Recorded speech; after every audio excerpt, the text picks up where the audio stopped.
Hello दोस्तों। तो कैसे हैं आप सभी। आई होप आप अपने एग्जाम की तैयारी अच्छे से कर रहे होंगे। तो आज हम बीएससी थर्ड सेमेस्टर फिजिक्स का एक most important topic Maxwell's electromagnetic equations लेकर आए हैं। इसमें आपको मैक्सवेल इक्वेशन के बारे में हम आपको बताएंगे, उसके फिजिकल सिग्निफिकेंस है वो भी बताएंगे। मैक्सवेल में 4 इक्वेशंस आपको पढ़ने हैं, जिसमें से कुछ के डेरिवेशंस तो हम पिछले लेक्चर में बता दिए, क्योंकि मैक्सवेल ने जो पिछले इलेक्ट्रोमैग्नेटिक थ्योरी में आपने जितने भी इक्वेशंस पढ़े हैं उन सभी को पढ़ करके एक 4 थ्योरी मतलब 4 स्टेटमेंट दिया है और उसी के बेसिस पे कुछ इक्वेशंस निकल के आए हैं, उन्हीं को हम मैक्सवेल्स इक्वेशन बोलते हैं। तो आइए देखेंगे कि आखिरकार मैक्सवेल इक्वेशन है क्या। तो the electromagnetic theory can be developed with the help of 4 vector differential relations based on the above phenomena and known as Maxwell equations. तो इलेक्ट्रोमैग्नेटिक्स में जितनी भी थ्योरी आपने पढ़ी है उन्हीं को पढ़ करके मैक्सवेल ने 4 इक्वेशंस दिए हैं, जिन्हें हम मैक्सवेल्स इक्वेशन कहते हैं। तो 2 of the relations are independent of time are known as steady state equations. 2 equation उसमें 2 रिलेशन ऐसे हैं जो टाइम पर डिपेंड नहीं करते हैं, यानी उसमें टाइम का कुछ ड्यूरेशन नहीं है। तो ऐसे इक्वेशंस को हम स्टेडी स्टेट इक्वेशंस बोलते हैं। और the other 2 relations depend upon time and are therefore known as time varying equations. और 2 इक्वेशन उसमें से 2 रिलेशन ऐसे हैं जो टाइम पर डिपेंड करते हैं, जिन्हें हम टाइम वेरिंग इक्वेशन बोलते हैं। तो आइए देखेंगे कि मैक्सवेल इक्वेशन है क्या। तो पहला है जैसे Maxwell first steady state equation is given by del dot E vector equal to rho by epsilon dot. इसी को आप इस तरह से भी लिख सकते हैं, del dot D vector equal to रो।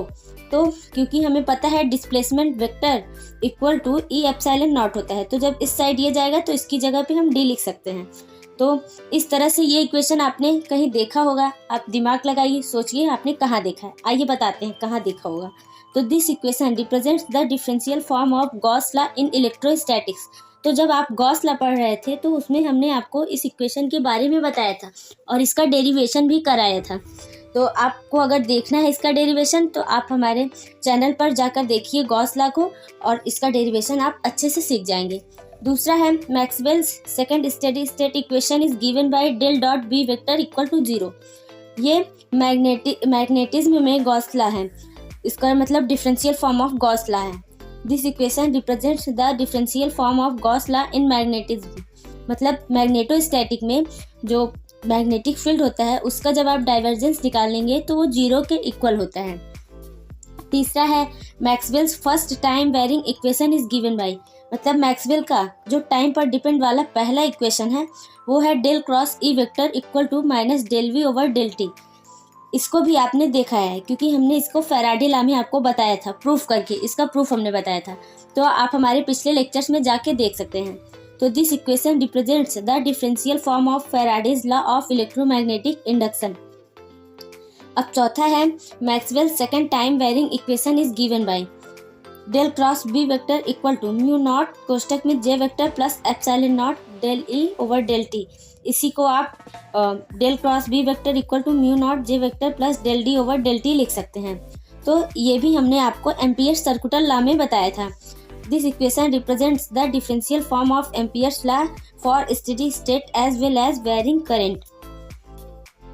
उसमें एम्पियर्स लॉ में आपने यहाँ तक तो प्रूफ किया था कि del cross B vector equal to mu naught J vector होता है, लेकिन जब आप उसमें मतलब एम्पियर्स लॉ में ही जब आप इलेक्ट्रिक फील्ड को भी जनरेट करेंगे तो उसमें ये फार्मूला निकल के आएगा। अब आइए देखते हैं कि मैक्सवेल्स इक्वेशन का फिजिकल सिग्निफिकेंस क्या है। तो पहला इक्वेशन जैसे है, सिग्निफिकेंस का मतलब आखिरकार उससे हमने पाया क्या, उस इक्वेशन से आखिरकार आप क्या समझे। तो पहला इक्वेशन आपका था del dot E vector equal to rho by epsilon naught or del dot D vector equal to rho. तो इसमें आपने क्या देखा, एक तो पहली बात आप इसमें ये भी लिख सकते हैं कि ये जो इक्वेशन आपका है वो गॉस लॉ का डिफरेंशियल फॉर्म है। और दूसरी बात, this equation is independent of time, मतलब ये टाइम पर डिपेंड नहीं कर रहा है। और according to this equation the flux lines of electric force depend upon charge density rho. तो इसमें जो फ्लक्स लाइन पास हो रही हैं वो चार्ज डेंसिटी पर डिपेंड कर रही हैं। और as rho equal to del dot D vector is it signifies that the charge density is a scalar quantity. आप यहाँ देखेंगे डॉट प्रोडक्ट है और उसके बाद आपको ये मतलब स्केलर क्वांटिटी यहाँ पर रो है। ऐसा इसमें बताया गया है, क्योंकि यहाँ पर डॉट प्रोडक्ट है और स्केलर के लिए डॉट प्रोडक्ट होता है, आप ये जानते होंगे, और वेक्टर के लिए मतलब क्रॉस प्रोडक्ट होता है। तो इससे ये पता चला कि रो यहाँ पर स्केलर क्वांटिटी है और it is statement of differential form of Gauss law. ये तो हमने आपको पहले ही बता दिया।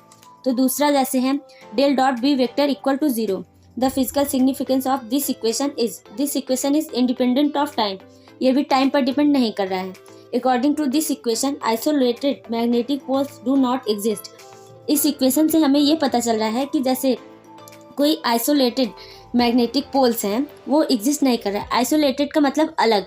जब भी आप पोल्स लेंगे तो साउथ नॉर्थ उसमें दोनों होगा, अलग आप उस मैग्नेटिक पोल्स नहीं पा सकते हैं। जैसे आप कोई मैग्नेट लेते हैं, उसको आप कट करते हैं, मैग्नेट में 2 पोल होते हैं, एक साउथ एक नॉर्थ, लेकिन जब आप कट करेंगे तो दूसरे वाले पार्ट में भी नॉर्थ साउथ और इसमें भी नॉर्थ साउथ होगा।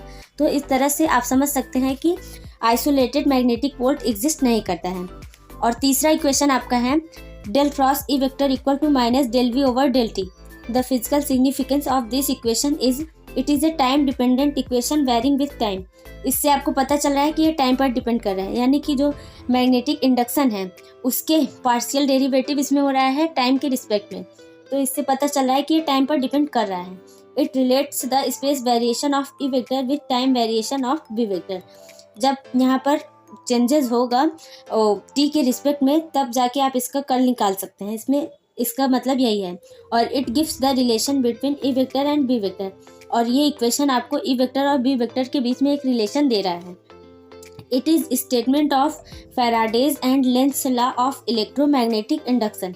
और इसको आप जानते ही हैं कि ये फैराडे लॉ का मतलब जब आप उसको सॉल्व करेंगे डिफरेंशियल फॉर्म है, और ये लेंज लॉ का भी डिफरेंशियल फॉर्म है, क्योंकि फैराडे में ही हमने आपको दूसरा इक्वेशन जो बताया था वही लेंज लॉ भी है। चौथा है del cross B vector equal to mu naught J vector plus epsilon naught del E over del T equal to mu naught J vector plus del D over del T. तो the physical significance of this equation is it is time dependent equation. इससे पता चल रहा है कि ये time पर depend कर रहा है। और it relates the B vector with D vector and J vector. और इससे ये भी पता चल रहा है बी वेक्टर जे वेक्टर और डी वेक्टर के बीच में ये एक रिलेशन दे रहा है। It is a statement of Ampere's law. Ampere law में जब मैग्नेटिक फील्ड के साथ साथ इलेक्ट्रिक फील्ड भी जनरेट होगा तो वहाँ पर ये इक्वेशन आपका दिखेगा। मतलब वैसे तो आपने यही से पढ़ा था V D L equal to mu naught I. I मतलब जो है उसमें मैग्नेटिक फील्ड जनरेट हो रहा है, लेकिन जब उसके साथ साथ आपका इलेक्ट्रिक फील्ड भी जनरेट होगा तो वहाँ पर ये इक्वेशन आपका लगेगा। तो इस तरह से हमने देखा कि मैक्सवेल इक्वेशन क्या है, इसका फिजिकल सिग्निफिकेंस। और जैसे ये इक्वेशन हो गया और ये हो गया, इसका भी हमने आपको मतलब सिर्फ इतने का ही बताया था, इसका प्रूफ हमने आपको बताया। तो आप पिछले लेक्चर्स में जा कर के देख सकते हैं, क्योंकि मैक्सवेल ने पिछली थ्योरी को पढ़ के अपनी एक नई थ्योरी दी, अपना एक नया स्टेटमेंट दिया। नया क्या बोल सकते हैं, उन्होंने उसी को अपने नाम दिया, अपने नाम से 4 इक्वेशन दिए। तो इस तरह से हमने देखा मैक्सवेल इक्वेशन क्या है, उसका फिजिकल सिग्निफिकेंस क्या है। तो आप इस टॉपिक को अच्छे से पढ़िए, बिल्कुल भी निगलेक्ट मत करिएगा, क्योंकि ये नेमिंग इक्वेशन है। और दूसरी बात, नेमिंग इक्वेशन ज़रूर ही आपके एग्जाम में पूछी जाती हैं और एग्जाम के बेसिस से ये मोस्ट इंपॉर्टेंट है। ये लॉन्ग में भी पूछा जा सकता है और शॉर्ट में भी। शॉर्ट में अगर पूछेगा तो वो चारों इक्वेशन ही बस आपके पूछ सकता है कि सिर्फ चारों इक्वेशन लिखने के लिए। स्टेटमेंट भी पूछ सकता है। अब पहले में आपको गॉस लॉ लिखना पड़ेगा, उसी तरह से इसमें फैराडे लॉ का मतलब लेंज लॉ लिखना पड़ेगा, इसमें एम्पियर सर्कुलर लॉ लिखना पड़ेगा। इस तरह से स्टेटमेंट भी पूछ सकता है, इक्वेशन भी। और लॉन्ग में जब पूछेगा तो Maxwell equation with proof and physical significance सब कुछ पूछ सकता है। तो आप बिल्कुल भी निगलेक्ट मत करिएगा। तो आपको ये लेक्चर कैसा लगा हमें कमेंट बॉक्स में ज़रूर बताइएगा। इसको अपने दोस्तों के साथ, क्लासमेट्स के साथ शेयर कीजिए और अपने एग्ज़ाम की तैयारी आप अच्छे से कीजिए। तब तक के लिए स्वस्थ रहें, सुरक्षित रहें, अपना ख्याल अच्छे से रखिए। Bye bye and take care. Thanks for watching this video.